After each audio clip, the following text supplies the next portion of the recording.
In the beginning, when the world was young and civilizations were mere whispers in the wind, there existed treasures more precious than gold, more coveted than jewels. These were not gleaming metals or sparkling stones, but simple seeds, barks, and leaves that would reshape the destiny of mankind. The spice trade, that magnificent tapestry of human ambition and adventure, began its legendary journey in the misty depths of prehistory. Long before the pyramids pierced the Egyptian sky, before the great walls of China stretched across mountains, the first humans discovered that certain plants could transform their meals from mere sustenance into sublime experiences. In the lush valleys of the Indus River, where ancient Harappa and Mohenjo-Daro flourished, archaeological whispers speak of mustard seeds and sesame, the humble beginnings of what would become humanity's most passionate pursuit. The story unfolds like morning mist, revealing a mountain peak slowly, but with breathtaking clarity. Around 3000 BCE, when bronze was still a marvel, and writing was humanity's newest magic, the people of Mesopotamia began their love affair with the exotic. Sumerian tablets, etched with cuneiform precision, tell tales of cinnamon arriving from distant Ceylon, its bark more valuable than silver in the bustling markets of Ur and Babylon. These ancient merchants were not merely traders, they were pioneers of globalization, weaving the first threads of what would become the world's most intricate economic web.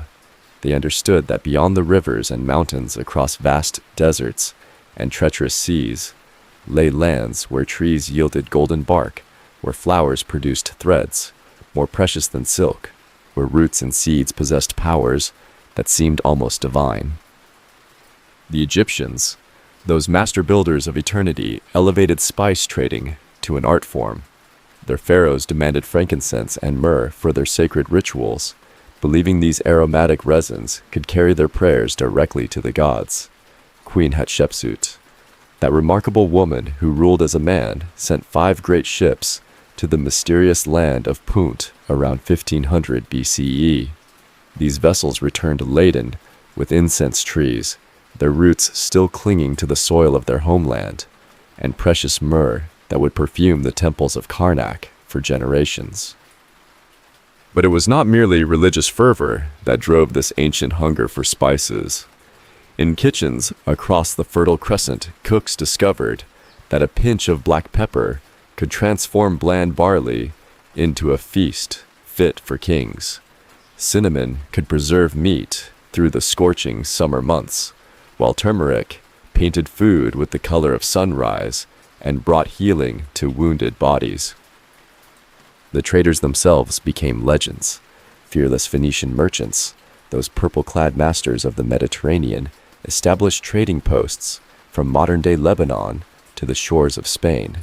Their ships, guided by stars and courage alone, carried precious cargoes of saffron from the hills of Anatolia and Cassia, from the mysterious lands beyond the Red Sea. Each voyage was an epic adventure, each safe return a cause for celebration that echoed through port cities from Tyre to Carthage. In the Emerald Islands of what would later be called Indonesia, nutmeg trees grew in splendid isolation, their fruit holding within it treasures that Europeans would not taste for another 1,000 years. The local peoples, unaware of the storms their precious spices would one day unleash across the world, use these aromatic gifts of nature in their daily lives, grinding nutmeg for healing potions and weaving mace into ceremonial garlands. Meanwhile, in the spice gardens of southern India, black pepper vines climbed toward heaven on their wooden supports, their tiny berries destined to become black gold in distant Roman markets. Tamil merchants, their knowledge passed down through generations, like sacred scripture, understood the precise moment when each peppercorn reached perfection, when its fire would be most intense, its flavor most complex. The ancient spice routes were not mere commercial highways. They were rivers of civilization, itself, carrying not just goods, but ideas, technologies, religions, and dreams across continents. Buddhist monks traveled these same paths, spreading enlightenment alongside merchants, spreading flavor. Hindu traders brought their mathematical innovations to distant lands, while Persian fire worshippers shared their astronomical knowledge with Egyptian priests. As centuries passed, like seasons in an eternal year, the spice trade grew from scattered exchanges between neighboring tribes to vast networks spanning continents. Caravans of hundreds of camels wound their way across the Silk Road, their bells chiming in rhythm with the footsteps of history itself.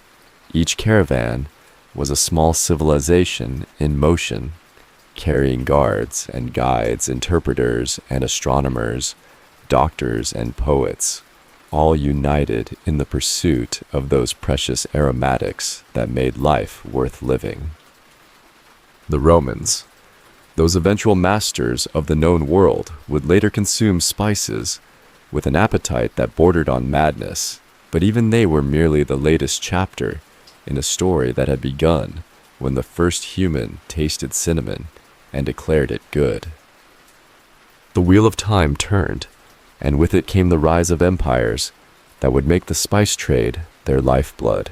As the sun set on the ancient world and rose on the classical age, the hunger for exotic flavors had grown from whispered desires into roaring flames that would consume nations and birth legends. Rome, that eternal city, built on 7 hills, became the beating heart of spice consumption in the ancient world. Roman citizens, from senators in their marble villas to plebeians in their modest apartments, demanded pepper with their meals as if it were their birthright. The great historian Pliny the Elder marveled at how Rome hemorrhaged gold to India for these tiny black spheres, wondering aloud why civilized people would pay such fortunes for something that provided neither nourishment nor beauty, only fire for the tongue. But the Romans understood what Pliny could not grasp. Spices were not mere condiments, but symbols of civilization itself. At the grand banquets of the Palatine Hill, where senators plotted the fate of nations, between courses, exotic spices transformed simple ingredients into culinary symphonies that spoke of Roman power reaching to the very edges of the known world.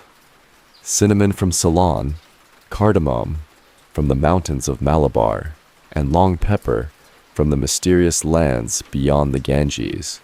Each spice on a Roman table was a conquered territory, a testament to the reach of Roman ambition. The spice merchants of this golden age were no ordinary traders. They were the architects of globalization. In the bustling port of Alexandria, where the Nile met the Mediterranean, Greek merchants with sun-weathered faces and eyes full of distant horizons gathered each morning as the muezzin's call had not yet been invented and temple bells marked the hours. Here, in warehouses that smelled of cinnamon and dreams, they planned expeditions that would make Odysseus weep with envy. These merchants had unlocked the secret of the monsoon winds, those seasonal giants that could carry a ship from the Red Sea to India in mere weeks, compared to the months required for overland caravans. Hippolus, a Greek navigator whose name has been whispered in port cities for 2 millennia, first mapped these aerial highways around 45 CE, transforming the spice trade from a crawling caterpillar into a soaring eagle. The journey from Rome to the spice lands of India became an epic worthy of Homer's pen.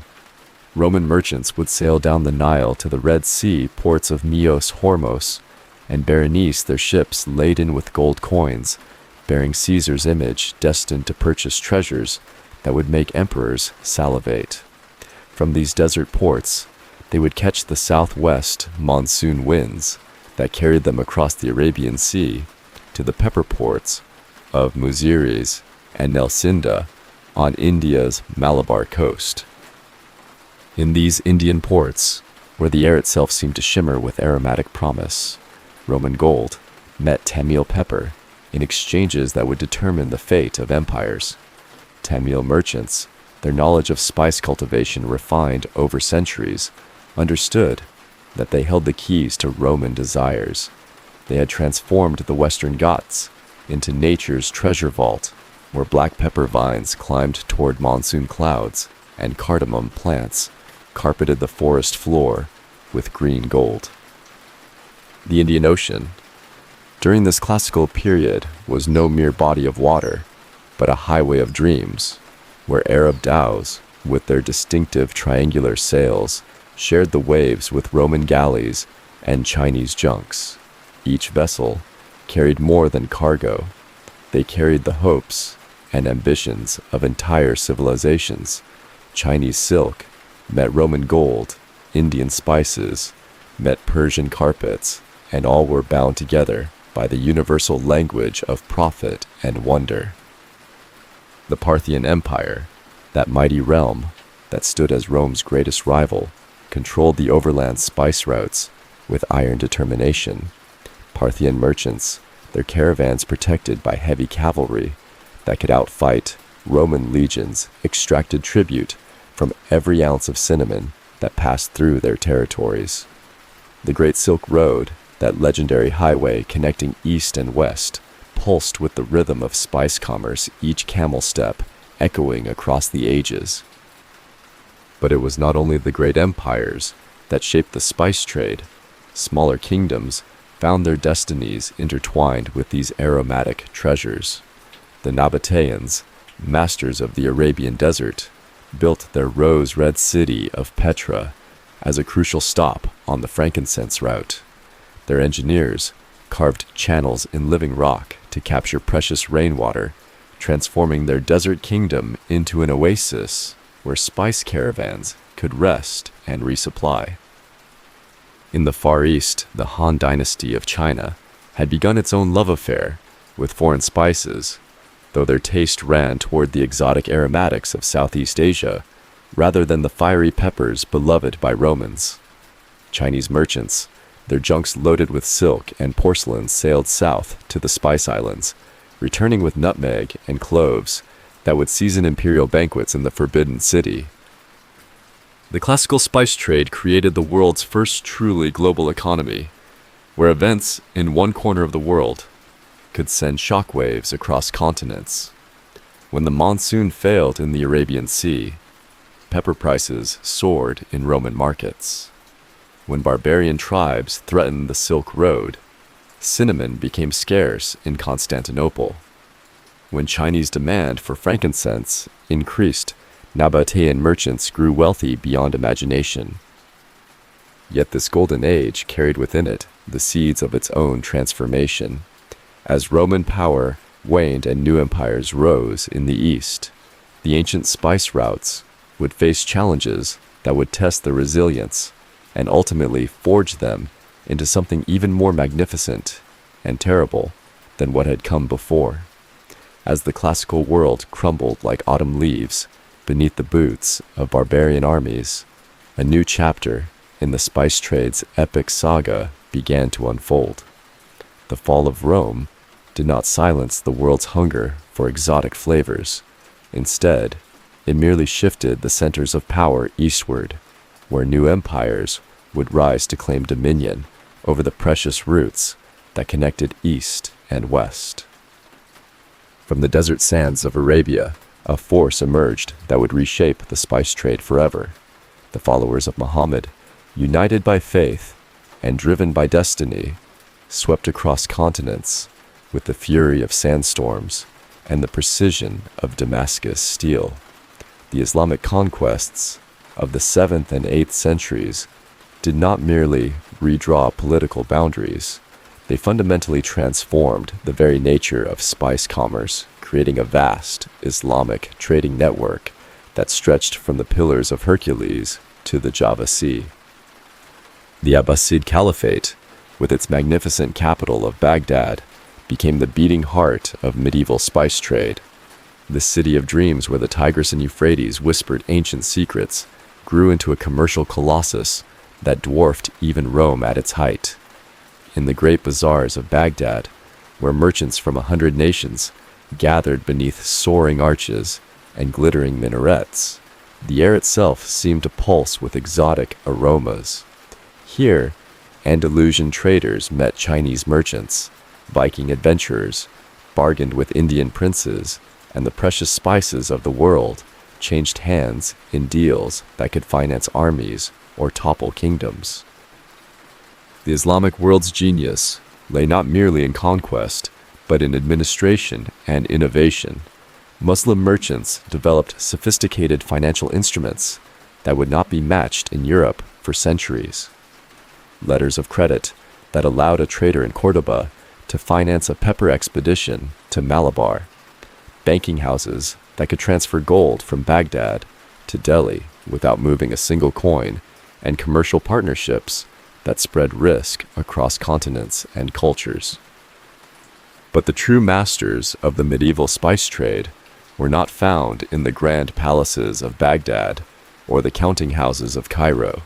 They sailed the monsoon seas in vessels whose very names sang of adventure dhows and baglas, sambuks, and kotiyas. These Arab and Persian merchants had inherited the maritime knowledge of their predecessors and refined it into an art form that would dominate the Indian Ocean for centuries. The city of Basra, where the twin rivers met the Persian Gulf, became the launching point for expeditions that would make Sinbad's voyages seem like pleasure cruises. From here, merchant fleets departed with the northeast monsoon, their holds heavy with silver and their hearts heavy with hope. They would return months later, if Allah willed it, with cargoes so precious that a single successful voyage could establish a merchant dynasty for generations. In the Indian Ocean, a new maritime civilization was taking shape.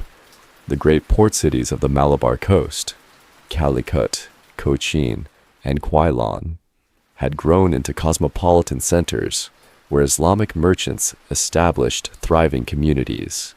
These Muslim traders, known as mapilas, married into local families and built mosques alongside Hindu temples, creating a unique fusion culture where the call to prayer mingled with the chanting of Sanskrit verses and the aroma of roasting spices. The Chola Empire of South India, with its magnificent navy and far-reaching maritime network, had established trade relations that stretched from the Maldives to Java. Chola merchants, their ships carved with images of dancing Shiva and laden with cardamom and cinnamon, sailed eastward to the Spice Islands, where they established trading posts that would endure for centuries.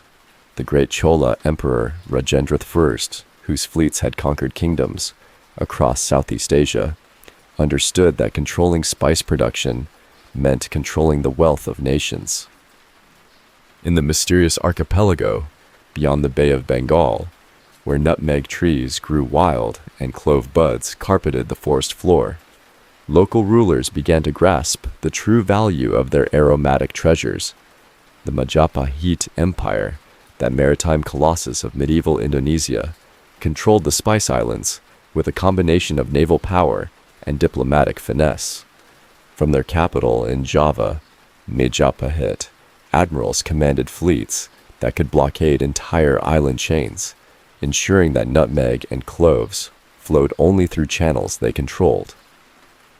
The medieval period also witnessed the rise of Venice as Europe's spice capital, though the proud merchant republic remained entirely dependent on Muslim middlemen for its precious cargoes. Venetian merchants, their galleys flying the banner of St. Mark, would sail no further east than Alexandria or Constantinople, where they would purchase spices that had already passed through a dozen hands and as many markets. Yet even this indirect access to the spice trade was sufficient to transform Venice into one of Europe's wealthiest city-states. The Crusades, those holy wars that convulsed the medieval world for 2 centuries, had an unexpected consequence. They introduced European knights and pilgrims to the luxuries of the East. Returning crusaders brought with them not only tales of Muslim valor and Holy Land geography, but also an acquired taste for cinnamon pepper and ginger. This cultural exchange, born of conflict, would plant the seeds of Europe's eventual determination to find its own routes to the Spice Islands. The Mongol conquests of the 13th century briefly united the Eurasian landmass under a single imperial system, creating unprecedented opportunities for overland spice trade. The Pax Mongolica ensured safe passage for merchants from Europe to China, and the famous journey of Marco Polo revealed to European readers the unimaginable wealth of the East. Yet this Mongol peace was fragile and temporary. As the great empire fragmented, the overland routes became increasingly dangerous and expensive. The rise of the Mamluk Sultanate in Egypt and the Ottoman Empire in Anatolia created new power centers in the spice trade, but also new bottlenecks and taxation points. These Muslim empires understood perfectly well that European hunger for Eastern spices was their greatest diplomatic weapon. By controlling the traditional routes through the Red Sea and Persian Gulf, they could strangle European commerce or enrich it, depending on their political objectives. As the medieval period reached its twilight, the stage was set for a dramatic transformation that would shatter the ancient patterns of spice trade forever. European kingdoms grown wealthy and confident through centuries of internal development began to cast covetous eyes toward the source of the spices that had enriched Muslim merchants for so long. In the crystalline waters of the Adriatic Sea, where ancient Roman galleys once carved their wakes, a new maritime power was awakening from the mists of the Dark Ages. Venice, that impossible city, built on wooden stilts and merchant dreams, was transforming itself into Europe's gateway to the spiced treasures of the East. What began as a collection of refugee settlements on marshy islands would become the most sophisticated commercial empire the medieval world had ever witnessed. The Venetian transformation was not born of conquest or divine mandate, but of pure commercial genius. These lagoon dwellers, cut off from the feudal mainland by their watery barriers, had developed a unique culture where profit was not sin, but sacrament, where merchant princes ruled with the same authority as crowned kings elsewhere. The Doge's palace, rising from the waves, like a marble dream, became the nerve center of a trading network that would stretch from London to Constantinople, from Alexandria to the Black Sea. The Fourth Crusade of 1204 marked Venice's emergence as a true imperial power, though this empire was built not on territorial conquest, but on commercial control. When Venetian ships diverted the crusading army to sack Constantinople instead of Jerusalem, they were not merely settling old scores with Byzantium, they were implementing a grand strategy to dominate Eastern Mediterranean trade. The partition of the Byzantine Empire that followed placed key strategic ports and islands under Venetian control, creating a chain of trading posts that would funnel Eastern spices into European markets for centuries. In the great arsenal of Venice, where the rhythmic hammering of shipwrights echoed across the lagoon like a mechanical heartbeat, the galleys that would carry the spice trade were born. These vessels, products of the world's first assembly line production system, could be constructed with unprecedented speed and uniformity. During times of crisis, the arsenal could launch a completed galley every single day, each one capable of carrying precious cargoes worth more than the annual revenues of entire kingdoms. The Venetian spice trade operated on a scale and sophistication that dwarfed all previous commercial enterprises. The state itself became a merchant corporation, with the Doge serving as chief executive of what was essentially Europe's first multinational trading company. The famous Muta system organized merchant fleets into regular convoys that departed Venice at predetermined times for specific destinations. The Flanders galleys that carried spices north to Bruges and London, the Barbary galleys that traded along the North African coast, and most crucially, the Alexandria galleys that brought back the precious cargoes from the east. In Alexandria, that ancient city where the Pharos lighthouse had once guided ships to safety, Venetian merchants established a permanent presence that would endure for 3 centuries. The Venetian Quarter, with its own churches, warehouses, and governing council, became a state within a state. Here, beneath the scorching Egyptian sun, merchants from the lagoon city would wait for the annual spice fleets from India to arrive, their holds heavy with black pepper that had been grown in the mountains of Malabar, and cardamom that had been harvested in the forests of Kerala. The financial innovations that powered this trade were as revolutionary as the ships that carried it. The colleganza, a form of commercial partnership that distributed risk between investors and traveling merchants, allowed even modest Venetian citizens to participate in the spice trade's fabulous profits. A baker or glassmaker could invest his savings in a spice venture, and if fortune smiled, multiply his wealth many times over. This democratization of commerce created a society where merchant values permeated every level, from the grandest palazzos to the humblest workshops. But Venice's greatest achievement was not financial or technological, it was informational. The Venetian intelligence network, with its web of consuls, agents, and correspondents scattered across the known world, provided Venetian merchants with information that was often more current and accurate than what reached the courts of kings.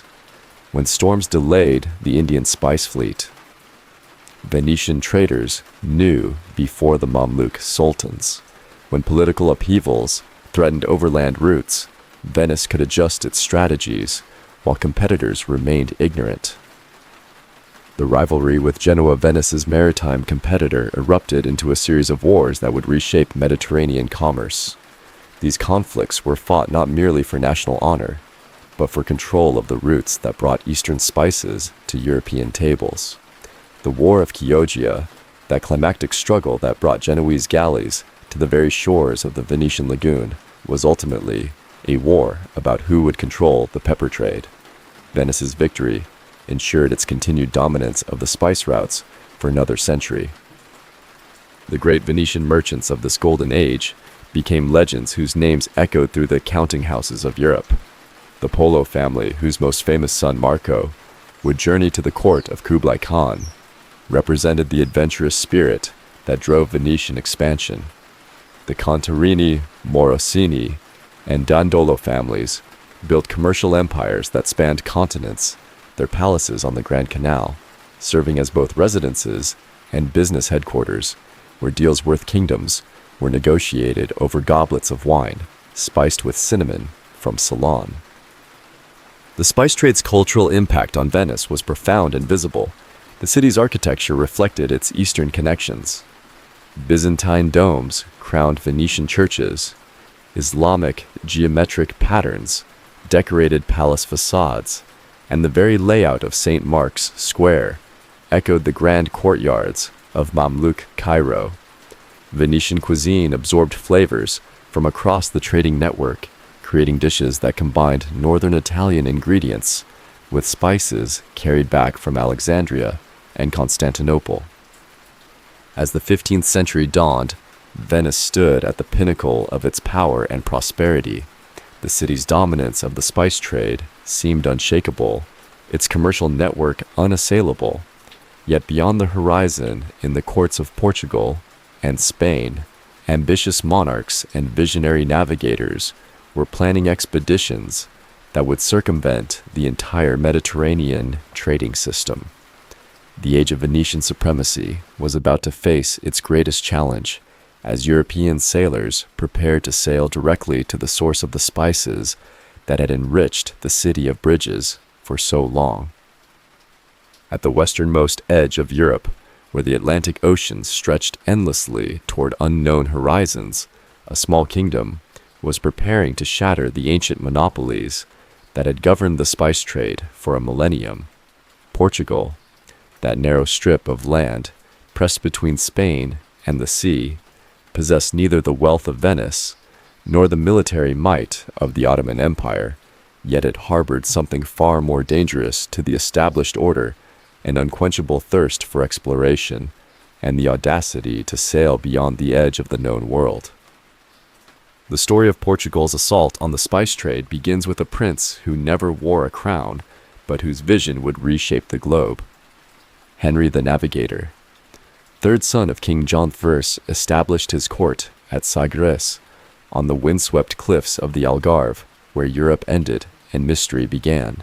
From this fortress observatory at the edge of the world, Henry orchestrated a methodical campaign of exploration that would ultimately lead Portuguese ships to the very source of the spices that had enriched Eastern merchants for centuries. Henry's genius lay not in single dramatic voyages, but in the systematic accumulation of knowledge and technology.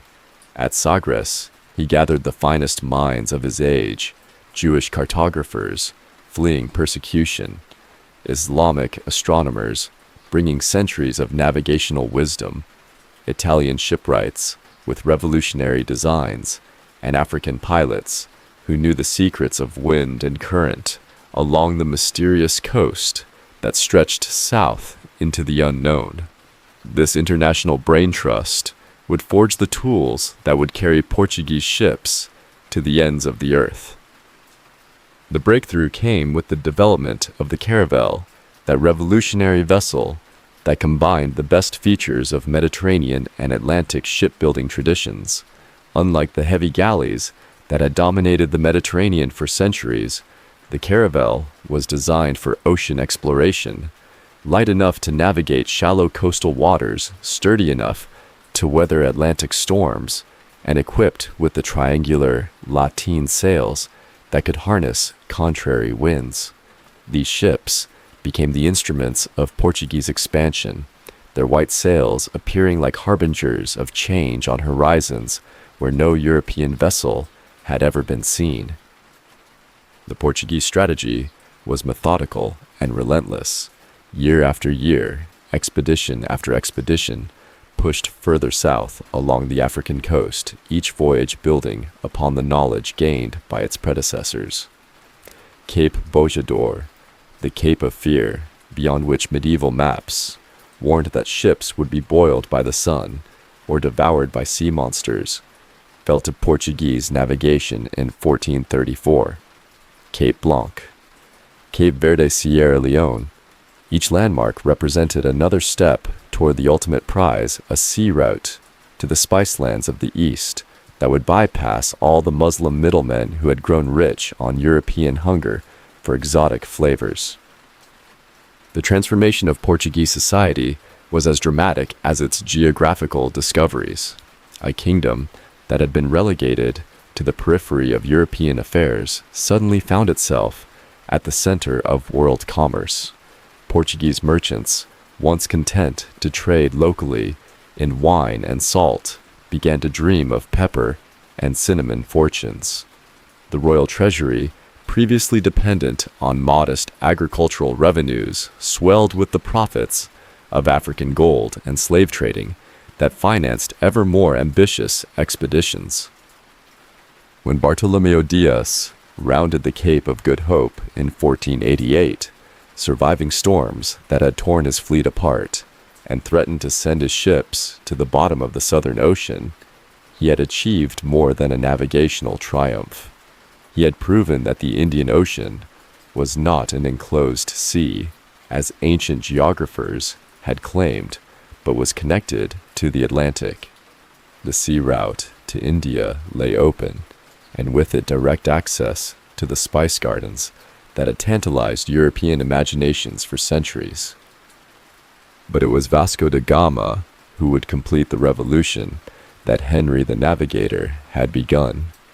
In 1497, da Gama's fleet departed Lisbon with a mission that seemed almost impossibly ambitious: to sail around Africa to India, and return with a cargo of spices that would pay for the entire expedition many times over. The voyage that followed was an epic of endurance and determination that rivaled the greatest adventures of classical mythology. Da Gama's ships battled their way around the Cape of Good Hope, where winds screamed like banshees and waves rose like moving mountains. They sailed up the East African coast, where they encountered Swahili cities, whose wealth and sophistication astonished European observers. In Malindi, Da Gama secured the services of Ahmad ibn Majid, the greatest Arab navigator of his generation, whose knowledge of monsoon patterns and Indian Ocean currents would guide the Portuguese fleet across the final stretch to India. When Da Gama's ships appeared off the Malabar coast in 1498, their arrival marked the beginning of a new age in human history. For the first time, European ships had reached the source of the spices that had driven Mediterranean commerce for centuries: the pepper that grew wild in the forests of Kerala, the cardamom that carpeted the hillsides of the Western Ghats, the cinnamon from Ceylon's mountain slopes. All were now accessible to European ships without passing through a single Muslim port or paying tribute to a single Eastern ruler. The initial reception of the Portuguese in India revealed the cultural gulf that separated these two civilizations. The Zamorin of Calicut, accustomed to receiving Arab merchants with ships full of gold and silver, was unimpressed by Da Gama's modest gifts of cloth and trinkets. Indian merchants, sophisticated traders, who had been conducting business across the Indian Ocean for centuries, were puzzled by these strange pale visitors, whose ignorance of local customs was matched only by their aggressive determination to secure spice cargoes. Yet Da Gama's expedition, despite its diplomatic failures and modest cargo, achieved its fundamental objective.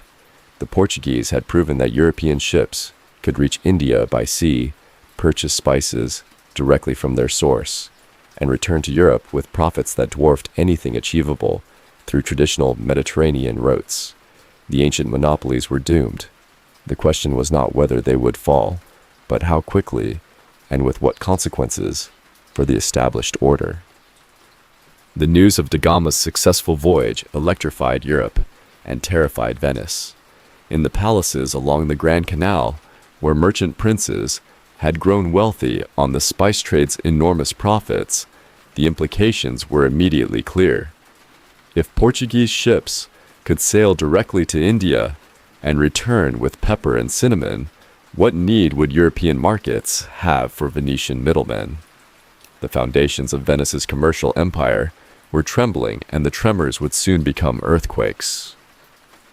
The dawn of the 16th century brought with it the thunder of Portuguese cannons echoing across the Indian Ocean as the small kingdom on Europe's Atlantic fringe transformed itself into a global maritime empire.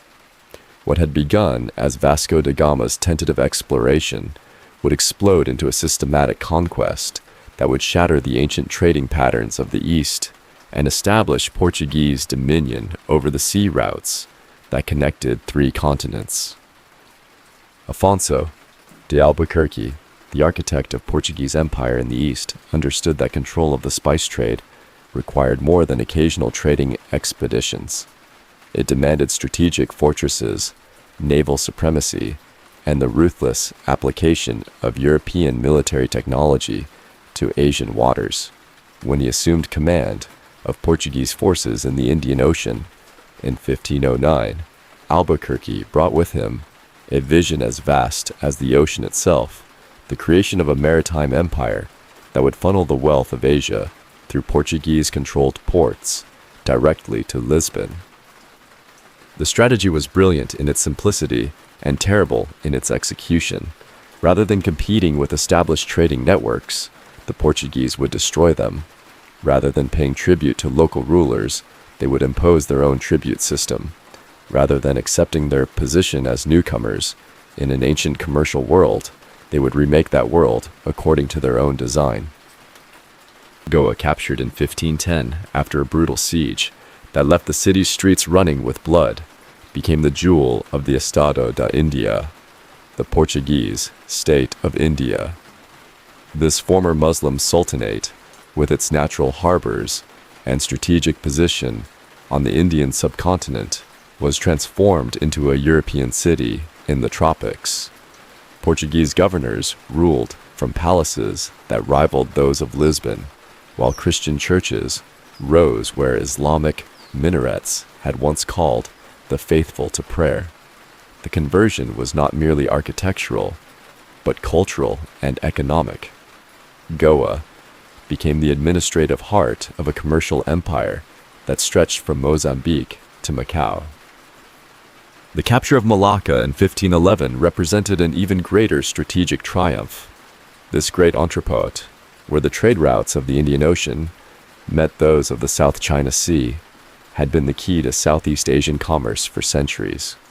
Chinese junks, Javanese prahu, and Indian dhows had converged here to exchange the products of a dozen civilizations. Under Portuguese control, Malacca became a choke point through which Asian trade would flow only by Portuguese permission and at Portuguese prices. But it was the conquest of Hormuz in 1515 that truly demonstrated the scope of Portuguese ambition. This island fortress, commanding the entrance to the Persian Gulf, had been the terminus of overland spice routes for centuries. Its capture meant that the ancient caravan routes that had carried spices from India to the Mediterranean were now subject to Portuguese naval power. The Venetian Mamluk trading axis, already weakened by the sea route around Africa, found itself strangled from both ends. The Portuguese transformation of the spice trade was not merely a matter of changing ownership, it was a fundamental alteration of how commerce operated in the Indian Ocean. The ancient system, based on cooperation between diverse trading communities and respect for local customs, was replaced by a militarized monopoly enforced by European naval technology. Portuguese warships, their bronze cannon capable of sinking any vessel in Asian seas, patrolled the shipping lanes like armored sharks, demanding passes and tribute from merchants who had traded freely for centuries. The Cartaz system, the Portuguese naval pass that all non-Portuguese ships were required to carry, represented a revolutionary concept in maritime law. For the first time in history, a European power claimed sovereignty over the entire Indian Ocean, demanding that Asian merchants purchase permission to conduct trade in their own ancestral waters.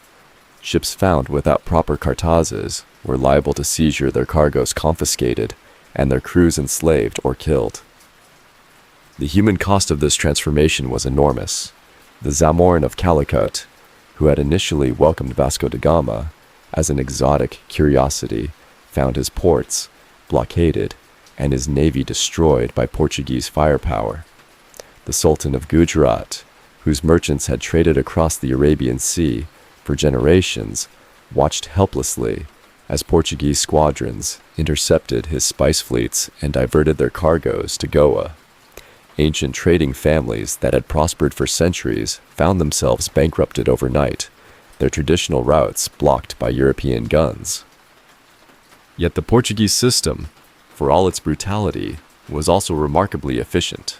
The annual armadas that departed Lisbon each spring returned each autumn laden with spices that would flood European markets at prices that undercut Venetian competition by enormous margins. Black pepper, which had commanded premium prices in medieval markets, became affordable to middle-class households across Europe.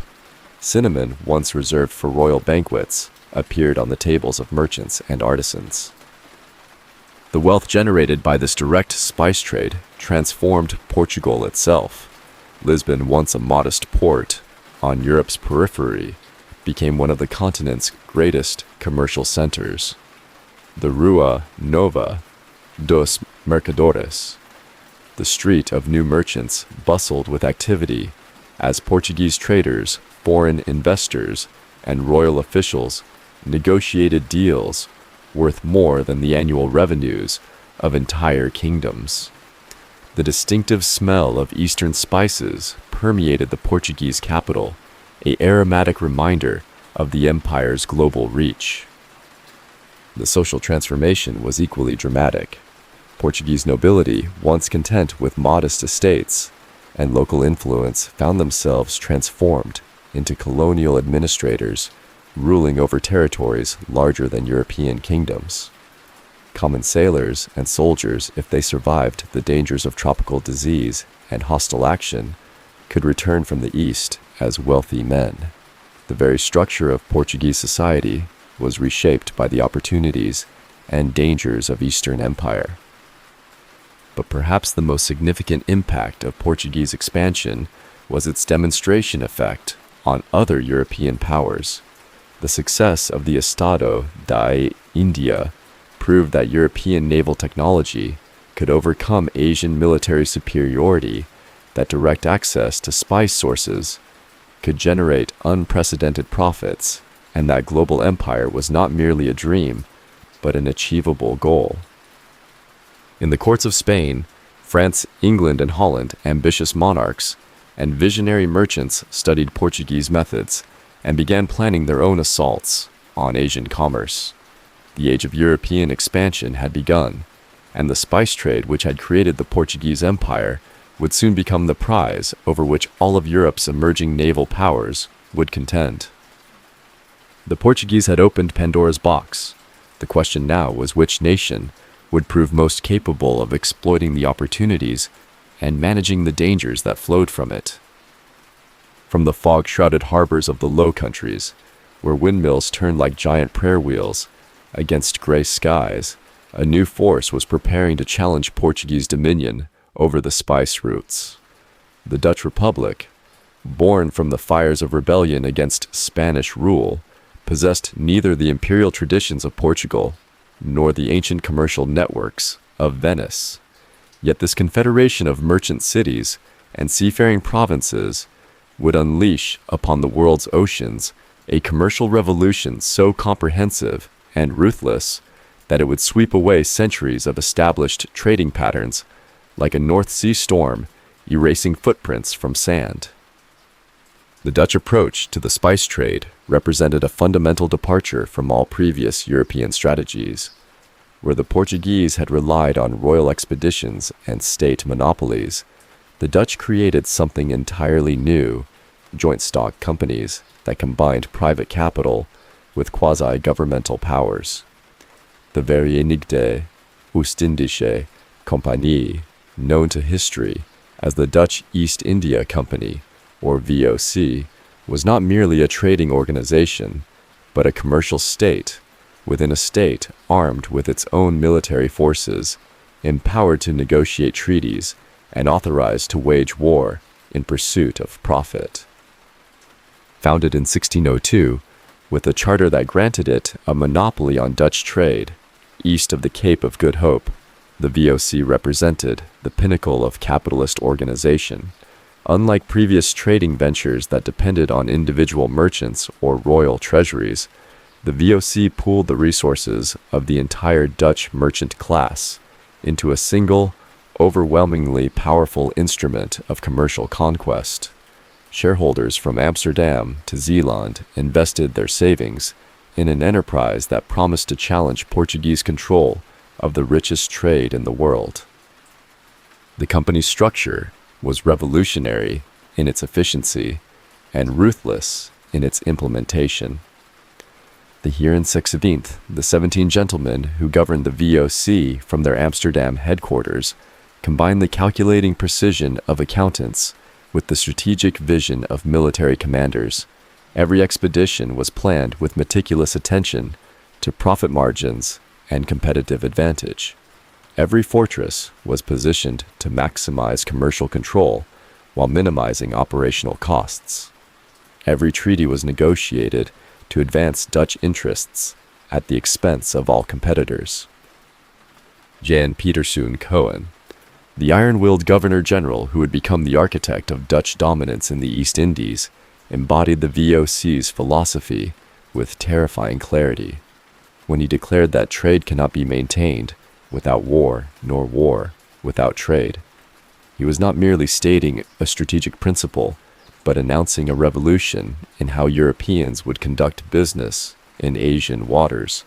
Under Cohen's leadership, the VOC would transform the spice trade from a commercial activity into a form of economic warfare. The Dutch assault on Portuguese positions began with systematic intelligence gathering and strategic patience. VOC agents disguised as merchants and missionaries infiltrated Portuguese territories throughout the East Indies, mapping defenses, cultivating local contacts, and identifying weaknesses in the Estado da India's increasingly overstretched empire.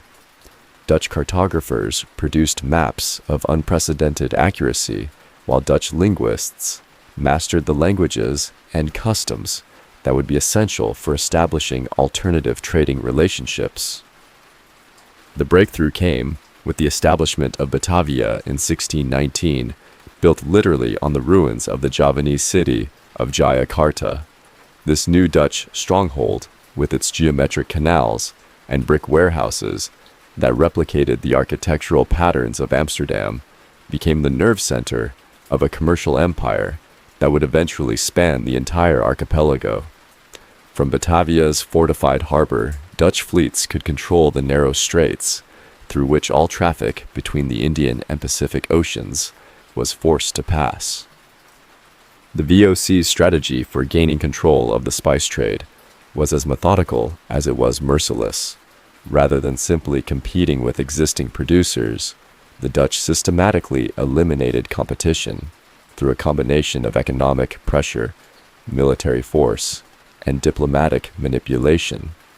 On the Banda Islands, the original source of nutmeg and mace, the Dutch response to local resistance was genocide. They killed or enslaved virtually the entire native population and replaced them with Dutch colonists and imported slaves. The economic logic behind such extreme measures was coldly rational. Nutmeg and mace grew naturally only on the Banda Islands, making them the ultimate monopoly commodity. By controlling both production and distribution, the VOC could maintain artificial scarcity in European markets while maximizing profit margins. A pound of nutmeg that cost pennies to produce in the Banda Islands could be sold in Amsterdam for prices that exceeded the annual wages of skilled craftsmen. The destruction of Banda was not an isolated atrocity, but part of a systematic campaign to establish Dutch control over spice production throughout the East Indies. On Ambon and the other clove-producing islands, the VOC implemented a policy of forced cultivation that reduced local populations to the status of agricultural slaves. Traditional trading relationships that had existed for centuries were shattered and replaced by Dutch commercial law enforced at gunpoint. The human cost of Dutch expansion was staggering, but so were the profits. VOC shareholders received dividends that averaged 18% annually for nearly 2 centuries, making the company's stock one of the most sought-after investments in European financial markets. The wealth generated by the spice monopoly transformed the Dutch Republic from a collection of rebellious provinces into one of Europe's great powers, capable of challenging the military and naval might of Spain, France, and England simultaneously. The architectural legacy of this prosperity still marks the Dutch landscape. The grand merchant houses of Amsterdam's golden age, their facades decorated with exotic carvings that celebrated the global reach of Dutch commerce. The great warehouses of the VOC, where spices from across the East Indies were sorted, packaged, and prepared for European distribution. The elegant town halls and churches that demonstrated how spice profits could be transformed into civic grandeur. But perhaps the most significant achievement of the Dutch commercial revolution was its demonstration that systematic organization and capitalist financing could overcome traditional imperial advantages.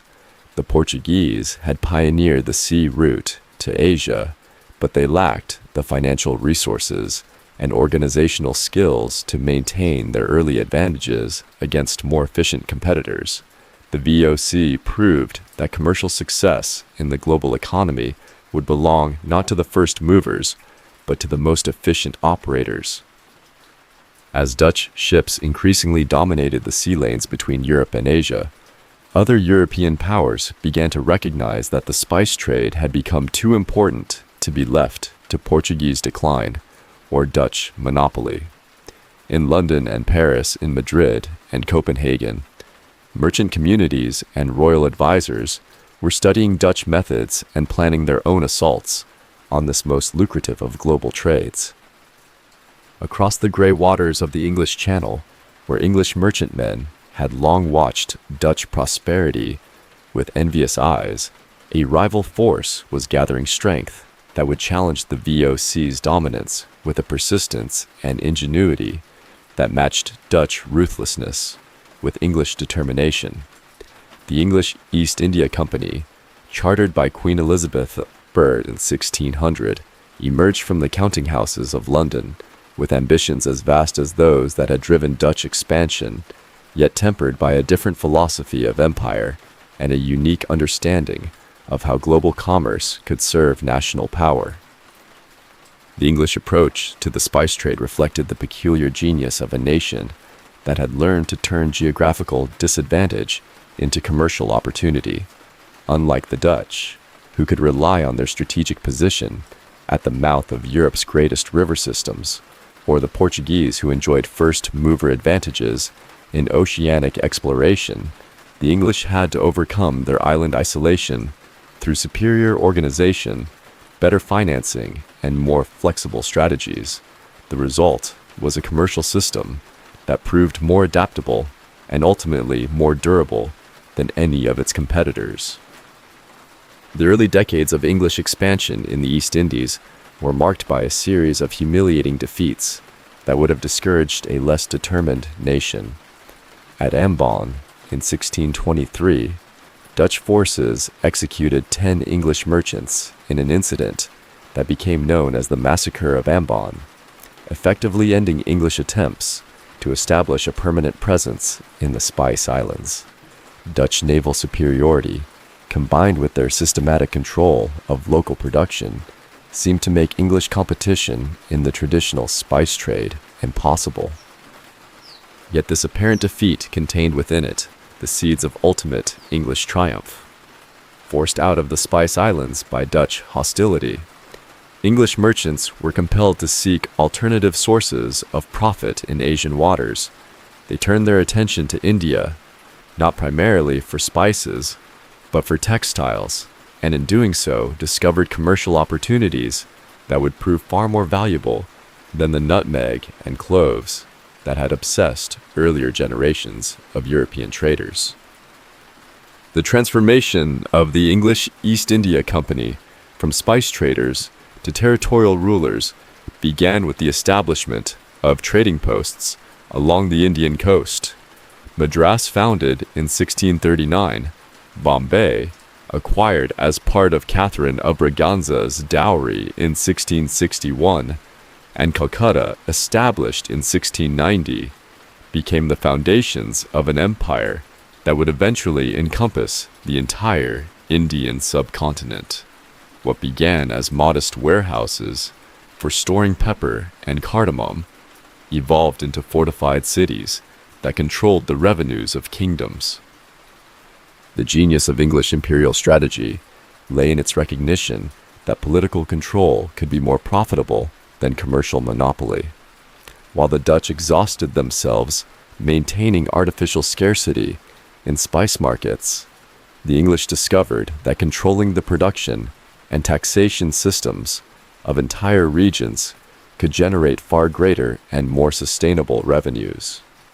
The transformation of the East India Company from a trading corporation into a territorial power represented a fundamental evolution in the nature of European imperialism.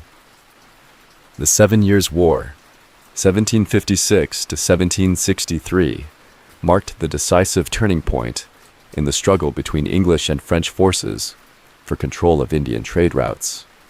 The victory of Robert Clive at the Battle of Plassey in 1757 did more than establish English dominance in Bengal. It demonstrated that European military technology and organization could overcome Asian armies of far greater size. The revenues that flowed from Bengal after Plassey dwarfed anything that traditional spice trading could generate. Meanwhile, the Dutch East India Company, despite its continued control of the Spice Islands, was beginning to show signs of the sclerosis that would eventually destroy it. The VOC's rigid monopoly system, which had been its greatest strength in the 17th century, became a fatal weakness in the more competitive environment of the 18th century. Unable to adapt to changing market conditions or respond effectively to new forms of competition, the company that had once seemed invincible began its slow decline toward bankruptcy and dissolution. The American Revolution paradoxically strengthened English position in the spice trade by forcing British merchants to seek new markets and new sources of profit in Asia. The loss of the 13 colonies redirected English imperial attention toward India and Southeast Asia, where the opportunities for expansion seemed unlimited. The Fourth Anglo-Mysore War, which ended with Tipu Sultan's death at Seringapatam in 1799, eliminated the last major indigenous threat to English expansion in southern India. The Napoleonic Wars completed the transformation of global spice trade patterns that had begun with Portuguese exploration 3 centuries earlier. The French occupation of the Netherlands in 1795 effectively ended the Dutch East India Company's operations, while English naval supremacy ensured that British merchants could trade freely across all the world's oceans. The capture of Java in 1811, though temporary, demonstrated that English power could now challenge Dutch control even in their most secure territories. The abolition of the East India Company's monopoly on Indian trade in 1813 marked the beginning of a new era in which free competition would replace the chartered monopolies that had dominated the spice trade for 2 centuries. English merchants, no longer constrained by company regulations, flooded into Asian markets with an entrepreneurial energy that overwhelmed traditional competitors. Steam navigation, which began to revolutionizing ocean transport in the 1820s, gave English merchants additional advantages that their competitors could not match. Yet even as English power reached its zenith in the early 19th century, the fundamental nature of the spice trade was beginning to change in ways that would ultimately reduce its historical significance. The development of industrial manufacturing created new forms of wealth that dwarfed traditional commercial profits, while the growth of plantation agriculture in European colonies provided alternative sources of tropical products that reduced dependence on Asian suppliers.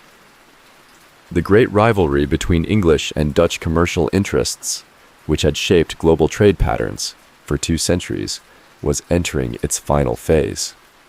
The question was no longer which European power would control the spice trade, but whether the spice trade itself would remain central to global commerce in an age of industrial transformation and imperial consolidation. As the smoke of coal-fired factories began to darken the skies above Manchester and Birmingham, as steam engines thundered across landscapes that had known only horse and sail for millennia, the ancient spice trade found itself swept up in forces of transformation more powerful than any that had reshaped commerce since the first Phoenician ship had carried cinnamon across the Mediterranean. The Industrial Revolution, that great upheaval that would remake human civilization itself, cast its shadow across the aromatic pathways that had shaped global history for 3,000 years. The dawn of the 19th century brought with it technological marvels that seemed to compress both time and distance. The first steam-powered ships, their paddle wheels churning the waters of the Thames and the Hudson, promised to revolutionize ocean transport in ways that would make the monsoon winds irrelevant and reduce the journey from London to Bombay from months to mere weeks. When the steamship Enterprise completed its voyage from England to Calcutta in 1825, burning coal at way stations established across the route, it announced the beginning of a new era in which mechanical power would replace the ancient rhythms of wind and weather that had governed maritime commerce since the time of Sinbad. Yet the impact of industrialization on the spice trade was far more complex than simple technological advancement. The new manufacturing economy created wealth on a scale that dwarfed the profits of even the most successful spice merchants, while simultaneously generating demand for raw materials that traditional spice-producing regions could not supply. Cotton from the American South, rubber from the Amazon, coal from Wales, and iron ore from Minnesota became the new treasures that drove global commerce, relegating pepper and cinnamon to the status of mere luxuries rather than necessities. The opening of the Suez Canal in 1869 represented both the culmination of European mastery over global trade routes and the beginning of the spice trade's transformation into something fundamentally different from what it had been for centuries. This triumph of French engineering and British finance reduced the journey from Europe to India by thousands of miles, making Asian products more accessible to European consumers than ever before. Yet this very accessibility began to erode the mystique and premium pricing that had made the spice trade so extraordinarily profitable for so long. The plantation system that European colonial powers established across their tropical territories represented a fundamental departure from the traditional patterns of spice production that had evolved over millennia, where local farmers in Kerala and Ceylon had once cultivated pepper and cinnamon. Using methods passed down through generations, European planters now imposed industrial agriculture techniques designed to maximize production and minimize costs. The ancient wisdom of indigenous cultivators was replaced by European scientific methods that prioritized quantity over quality and efficiency over sustainability. The transformation was perhaps most dramatic in the Dutch East Indies, where the Dutch colonial government implemented the infamous cultivation system that forced Javanese farmers to devote specific portions of their land to crops designated by colonial authorities. This system, designed to maximize profits for the Dutch treasury, turned the entire archipelago into a vast plantation complex where traditional spice cultivation was subordinated to the production of sugar coffee and indigo for European markets. The social consequences of this transformation were profound and often tragic. Traditional trading communities that had prospered for centuries found themselves marginalized by the new industrial economy. The Arab merchants, who had dominated Indian Ocean commerce since medieval times, could not compete with European steam navigation and industrial organization. The Chinese commercial networks that had connected Southeast Asia to the broader Asian economy were disrupted by European colonial policies that favored direct trade with European markets over traditional regional commerce. The scientific revolution that accompanied industrialization also began to demystify the spices that had once seemed almost magical in their properties and origins. European botanists, armed with the new science of taxonomy and the expanding knowledge of global plant distribution, mapped the genetic relationships between spice plants and identified their chemical compounds. The mystery that had once surrounded nutmeg and cloves disappeared as European scientists explained precisely why these plants grew only in specific locations and how their distinctive flavors were produced. Perhaps most significantly, the industrial production of synthetic alternatives began to challenge the monopoly that natural spices had held over European palates for millennia. The German chemical industry, That remarkable achievement of 19th century scientific organization began producing artificial, vanilla, synthetic cinnamon flavoring, and other spice substitutes that could be manufactured in European factories rather than imported from tropical plantations. These products, while lacking the complexity of natural spices, offered consistency and affordability that natural products could not match. The rise of the global commodity markets in London, New York, and Hamburg transformed spices from exotic luxuries into standardized agricultural products, traded on exchanges where price was determined by supply and demand, rather than romance and mystique. The pepper that had once commanded prices comparable to gold now fluctuated in value like wheat or corn, subject to the cold calculations of commodity traders who cared nothing for the ancient stories of Malabar merchants and Venetian galleys. The two world wars of the 20th century completed the transformation of the spice trade that industrialization had begun. The disruption of traditional trade routes during these global conflicts forced consumers to accept substitutes and alternatives that would have been unthinkable in earlier eras. Rationing systems that limited access to imported spices encouraged the development of domestic alternatives and synthetic substitutes that permanently altered European and American food culture.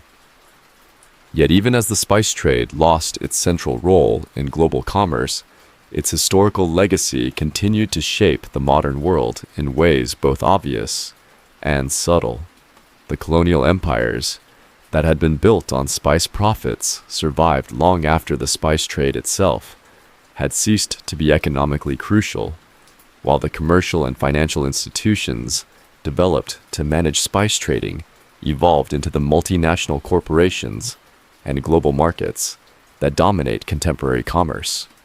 In the final decades of the 20th century, as the world emerged from the shadows of global conflict and Cold War division, something unexpected began to stir in the ancient pathways of the spice trade.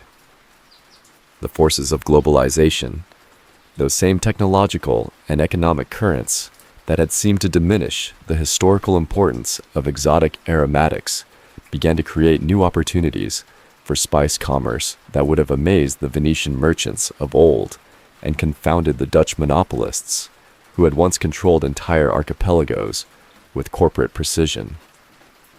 The jet age transformed what had once been months-long voyages into hours-long flights, making it possible for fresh spices to travel from remote mountain villages in Guatemala to supermarket shelves in Stockholm faster than a medieval caravan could traverse a single desert. Refrigerated container ships, those floating warehouses of the modern age, carried spice cargoes across oceans with a reliability and efficiency that would have seemed miraculous to Portuguese navigators battling monsoon storms in wooden caravels. Yet perhaps the most revolutionary change was not technological, but cultural.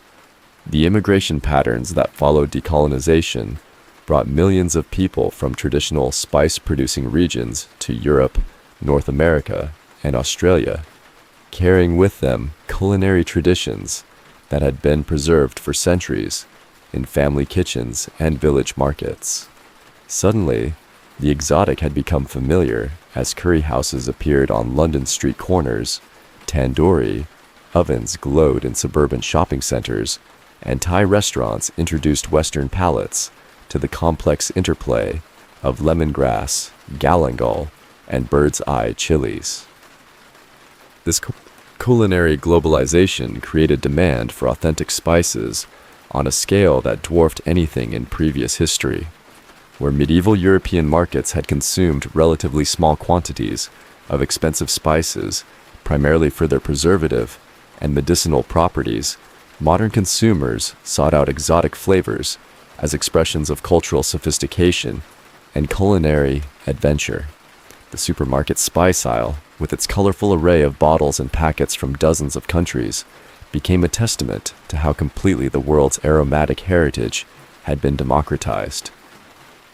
The modern spice industry that emerged from this transformation bore little resemblance to the monopolistic trading companies that had dominated earlier eras.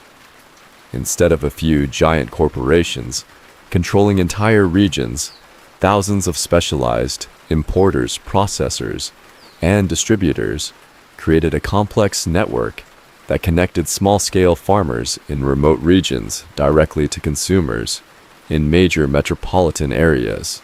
A saffron grower in Kashmir could now sell directly to restaurants in New York, while a vanilla cultivator in Madagascar could supply artisanal chocolate makers in Belgium. The fair trade movement, which gained momentum in the final decades of the 20th century, represented a conscious attempt to address the historical inequities that had characterized the spice trade for centuries.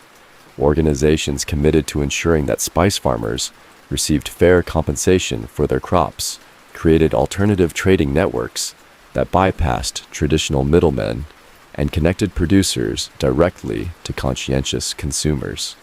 These initiatives, while small in comparison to the overall global spice trade, demonstrated how modern commerce could acknowledge and attempt to redress the exploitation that had marked so much of spice trade history. The scientific revolution in food technology created new applications for traditional spices that extended far beyond culinary uses.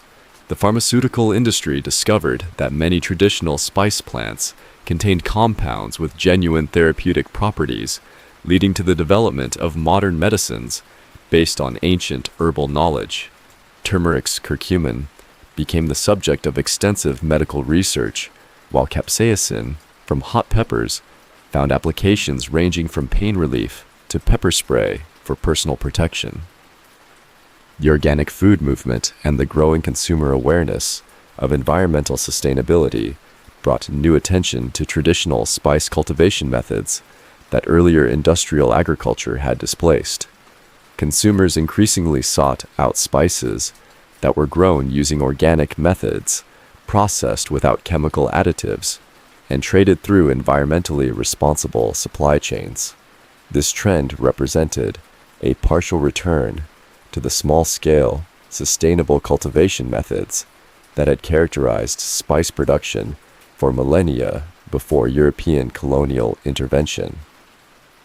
Yet even as the modern spice trade became more diverse and democratic, it remained shaped by the geographical and climatic realities that had governed spice production since ancient times.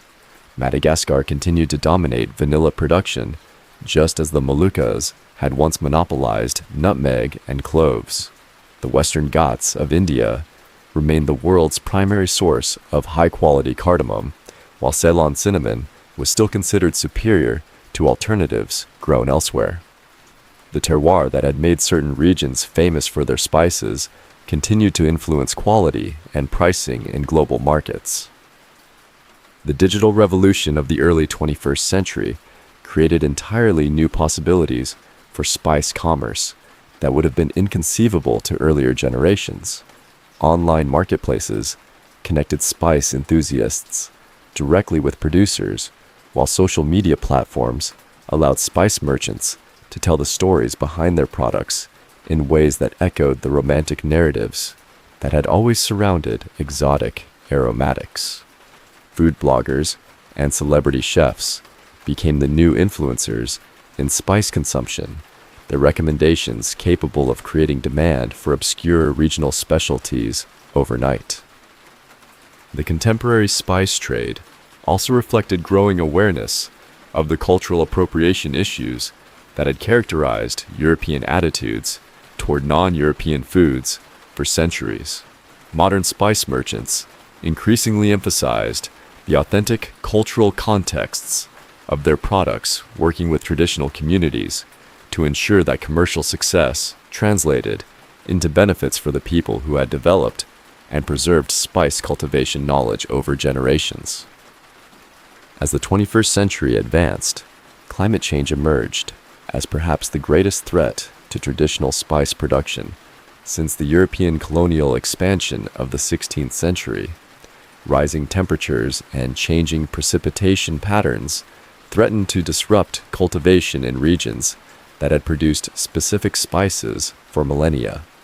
The delicate environmental balance required for high-quality spice production faced challenges that no previous generation of cultivators had confronted. Yet the resilience that had carried the spice trade through wars, conquests, monopolies, and technological revolutions continued to manifest itself in new forms. Spice farmers adapted to changing conditions with the same ingenuity their ancestors had shown in developing cultivation techniques suited to their specific environments. Agricultural scientists worked to develop climate-resistant varieties of traditional spice plants, while entrepreneurs explored vertical farming and controlled environment agriculture as alternatives to traditional field cultivation. The story of the spice trade, which had begun in the mists of prehistory with the first human who tasted cinnamon and found it good, continued to evolve in ways that honored both its ancient heritage and its modern possibilities.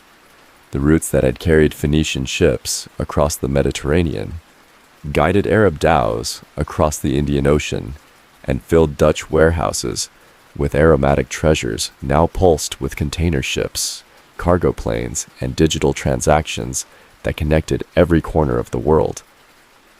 In the end, the spice trade had achieved something that transcended mere commerce. It had become one of the fundamental forces that created the modern globalized world. The same human curiosity about exotic flavors that had driven ancient merchants to cross dangerous seas and traverse hostile deserts continued to inspire contemporary entrepreneurs, farmers, and consumers to seek out new tastes and new connections across cultural and geographical boundaries. The legacy of the spice trade lived on not only in the aromatic treasures that graced modern tables, but in the very structure of global commerce, the patterns of cultural exchange, and the human understanding that the most precious things in life often came from the farthest distances and required the greatest adventures to obtain. Thus concludes the complete history of the spice trade, that magnificent saga of human ambition, courage, and ingenuity that transformed simple plants into the driving force behind 3 millennia of exploration, conquest, and cultural transformation.